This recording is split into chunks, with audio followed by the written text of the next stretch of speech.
শুভরাত্রি বন্ধুরা। তো এখন বেজে গেছে ওই ৯টা ১০ মতো হয়েছে আর কি। তো এখানে আমি বসে রয়েছি। আজকে যেহেতু বাড়িতে ছিলাম ভাবলাম ব্লাউজগুলো কেটে নিই, শাড়িতে ফলস লাগিয়েছি। তো এখানে একটা কাটা হয়ে গেছে আর এখানে এটা কাটবো, আরও রয়েছে দুটো। সবগুলো কাটা হবে না আজকে। তো এই যে এইসব নিয়েই আমার কেটে গেল রুমের অবস্থা দেখো।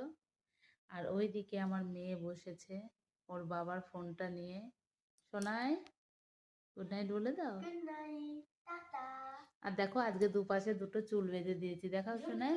অনেকদিন পর দুটো দেখো, সামনে সামনে দেখাও। তো আমি হচ্ছে বেঁধে দিয়েছি, ও বাঁধবে না, সব সময় বলবে যে আমাকে একটা বেঁধে দাও। তো আজকে জোর করে দুটো বেঁধে দিয়েছি। আগে আমরাও ছোটবেলাতে এরকম ভাবে কিন্তু চুল বাঁধতাম। তো চলো এখনকার মতো টাটা, সকলকে শুভরাত্রি। আবার দেখা হচ্ছে কালকে সকালে, আবার কথা হবে। তো চলো টাটা।